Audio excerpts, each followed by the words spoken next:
Christ. To go out, to fill ourselves up, to have our own thirst slaked with Jesus, the living water, and then to go out and tell others the good news, to tell others how this has changed our lives. This is our goal. So I would now like to invite Paul to come forward, one of our own members, to come and witness to us.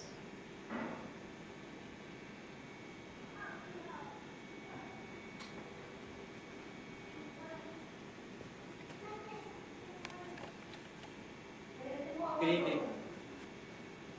My name is Paul Van Hout. I'm a member of the Capital Campaign Team.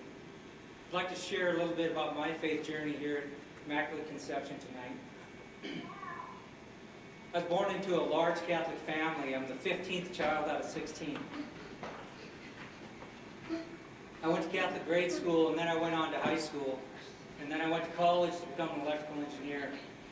I graduated from college, and I started my career. During this time, I met my wife, Kathy, and we were married, and we started our family.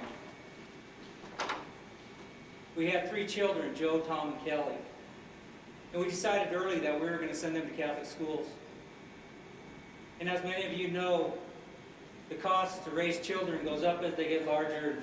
And when they're in Catholic school, the tuition goes up. And so when our kids got to be about high school age, I decided to take on a second job, and I started working nights and weekends. And during that time, my wife got a part-time job, and she started working full-time as well. You could say we were kind of hitting on all cylinders and getting our bills paid, keeping our head above water. Then one Saturday morning, I had work to do, and so I started on it. The sun was shining, and my daughter walked up to me, and she had a smile on her face, and she said, "Dad, it's a beautiful day out. Let's go outside and play." And I looked up at her, and I said, "Kelly, I have about 10 hours of work to do today, and at the end of that, I'll probably just sit in my chair, and that'll be it." And her smile disappeared, and she looked at me, and she said, "You don't care about us, do you, Dad?"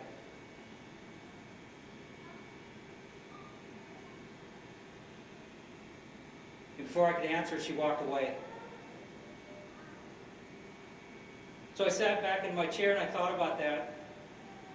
I thought to myself, doesn't she realize that her mother and I are working hard to support this family?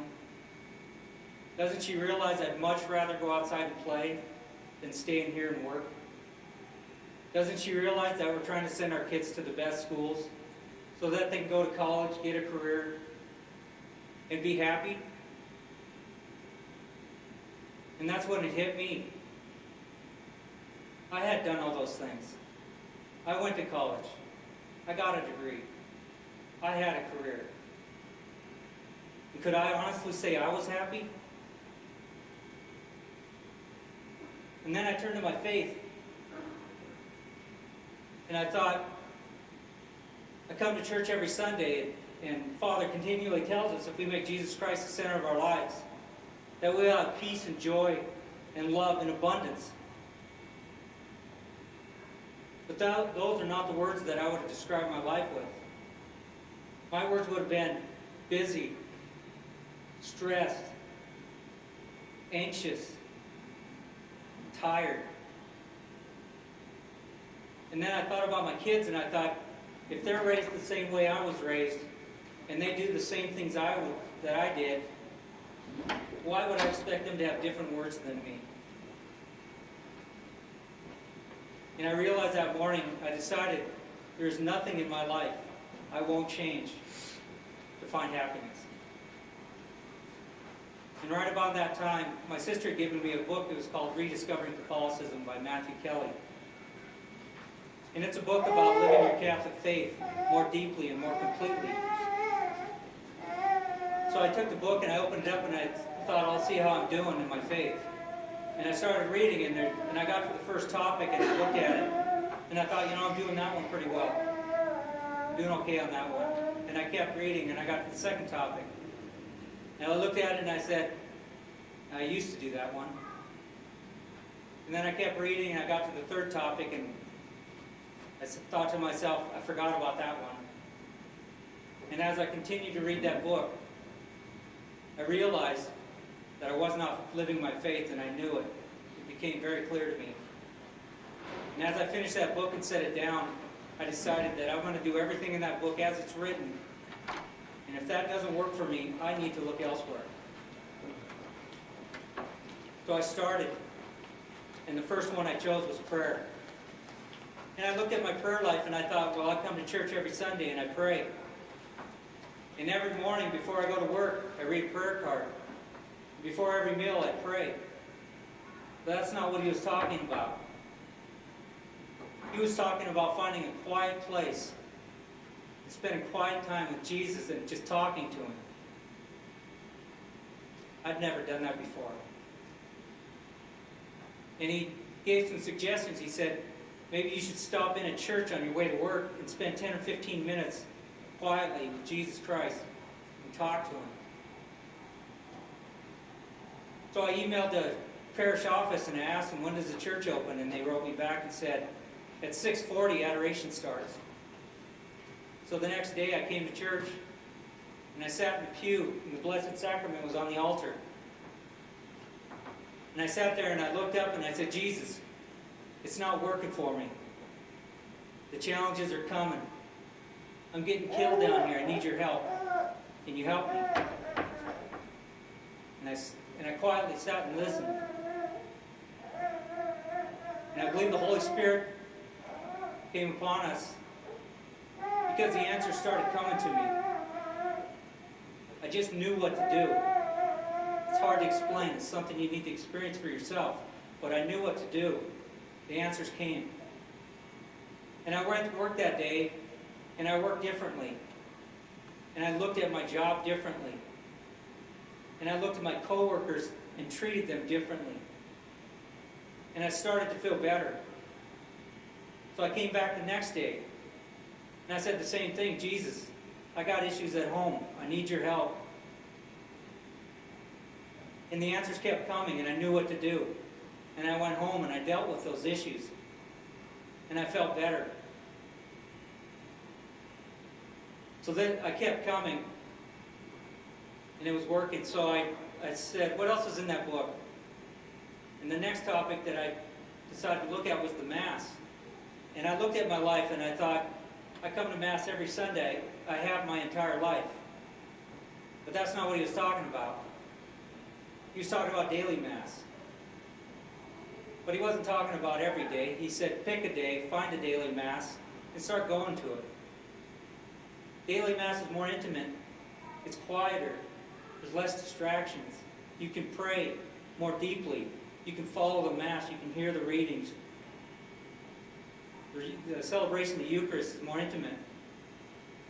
So I looked around, and I'm still working full time, so I found a Mass out in the area Tuesday nights that I could go to after work. And I started going to that Mass. And he was right. It was more intimate. It changed the way I viewed the Mass. It changed the way I viewed my Sunday Mass. And I started to feel even better. And so I looked and I thought, what else is in that book? The next topic was penance. That's a hard one. I hadn't been for a while. He recommended that you go monthly. So I went, and it had been a while, and it was hard. And when I finished, I walked out, and I remembered, I decided to go monthly, so I have to come back next month. And there is no way I'm repeating what I just said to that priest next month. And we all know the rules. If you don't say it, it doesn't count. And so I had to make a decision. Am I going to quit going, or am I going to quit sinning?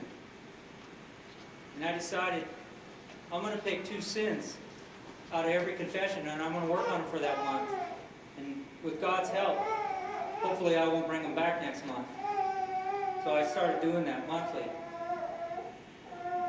And I kind of did all of these things for several months, and I started feeling really good. I started feeling very strong. I forgot why I even started all this. And I didn't remember feeling this good for a very long time. And I look back and I thought, did I quit my job? How do I feel this good? And when I look back at those months, I didn't quit my job. I was still working. And I was still working at night. I was working just as hard as I was before. But I was working differently. I had just as many challenges at home as I did before. But I knew how to handle them now. And it was working. So what are my words today? I would say they're peaceful, joyful, and confident. Why confident? Because now I know that any challenge that I face, whether it comes from work or from home, I know where to get the answers and the guidance. So I would hope for everyone here that the next challenge that you face, that you can find your quiet place and you can talk to Jesus and you can get your answers. I thank you for your time, and may God bless all of us. Thanks.